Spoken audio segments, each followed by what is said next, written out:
We're just gonna ignore the fact that I look like a bumblebee today. Last year I talked about how I got married. So today I thought it might be kind of fun to talk about a lot of the design tools that I used and how I actually planned the wedding without using social media. So how did I do this without social media? There was a lot of researching, and by research I mean a lot of Googling and a lot of YouTubing. There's also other applications that I utilized for my creativity, such as Pinterest, Google Images, a lot of the reviews on Yelp. Kind of just have to do your own due diligence, but it can be done. I really enjoyed the process. For me, even though I needed a lot of creative inspiration and I needed to get my creative juice flowing, going back to Instagram or Facebook just did not make it worth it for me. But I did use my brother's Facebook Marketplace to find a lot of the things that I upcycled. I didn't want it to be extravagant and I wanted all of our wedding pieces to be reused. I made sure that I didn't have the mobile application, so I was just using the web browser because the UI is really crappy because that's where you really get sucked in. I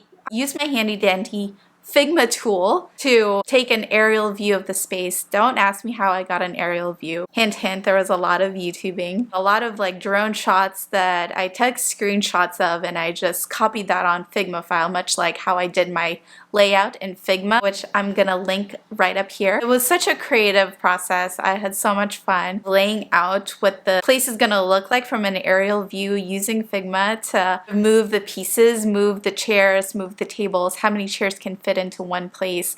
Just because the place that we booked, we didn't really have a floor plan that's to scale, believe it or not. I kind of took matters into my own hands and sort of traced Figma, traced the tables. I know I'm a freak. You only get married once. Why not use your design hat to kind of utilize it for your wedding as well? But one other thing, I know I'm gonna get a lot of hate for this from designers, but I don't care. So I actually use Canva to do a lot of our seating charts and seating arrangements. They have a great template, but I ended up actually creating my own template. This tool has really evolved and I'm really starting to like it now. They serve a different purpose than Figma. I feel like there's a lot of hate that Canva gets. Canva just makes it easier for you to do your marketing collateral and all of those things. So I decided to do all of the seating charts and all the thank you cards in Canva. Another thing that we did that we found added a personal touch and it was really unique to us was our wedding invitation. We knew that we didn't want to have standard template that's already available, though they are very beautiful, but we wanted it to have a personal touch. So we actually had my husband's mom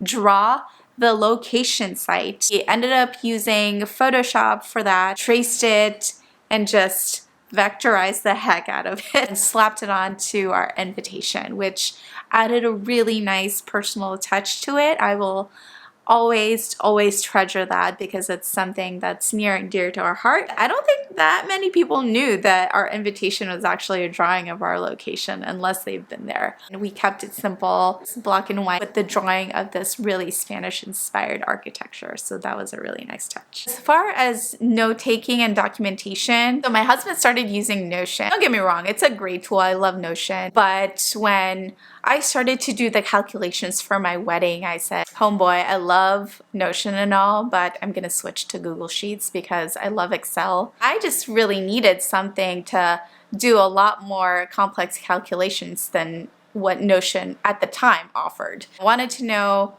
down to the taxes, down to like the percentage of the service charge, 22%, which is obnoxious. It's a really expensive thing, you guys. Like, wedding is super expensive because you don't realize the ancillary costs that adds up. I find that Excel allows me the flexibility to do a lot of forecasting as far as budget is concerned, because that is really one thing that I was concerned about. Very simple, free tool. Like, you don't need to be fancy with it. What are the three pillars of a good product? You have your feasibility, desirability, and viability. I needed to make sure my wedding was viable. I needed to make sure that we don't go in debt. And in this case, it really worked out for my wedding because the forecast that I made was pretty spot on. So Excel, you're my best friend. So another thing that I use is Pinterest. What's great about Pinterest is that it doesn't really suck me in the way Instagram or Facebook used to suck me in. You're awake at 2 a.m. Your brain is just craving that content. When I was on Instagram, at least, I'm able to just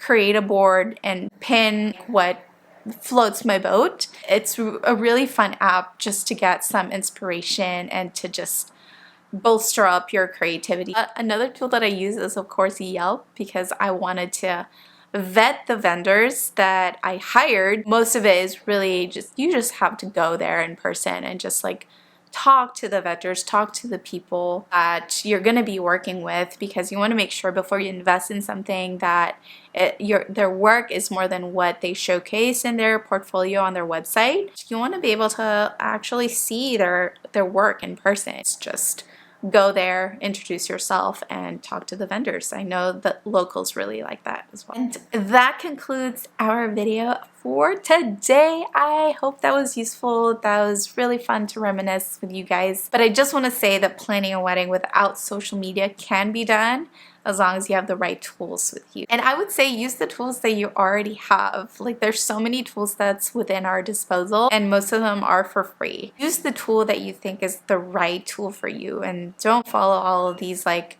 trends just because, you know, it's the hot thing at the moment. Hope you like this video, and happy 2024, you guys. Leave me some comments down below on what other tools you used as you plan your own wedding, or if you're planning to have a wedding this year. The experience of planning it with my husband was just really fun. Luckily, my husband and I see eye to eye, but managing outside external expectations, much like how you do it at work, is always going to be a challenge. But that was so much fun, and even more fun to see our family and friends enjoy the wedding and compliment our designs. That's it for today, and I hope you liked that video. I will see you on the next one. Ta-ta. Bye!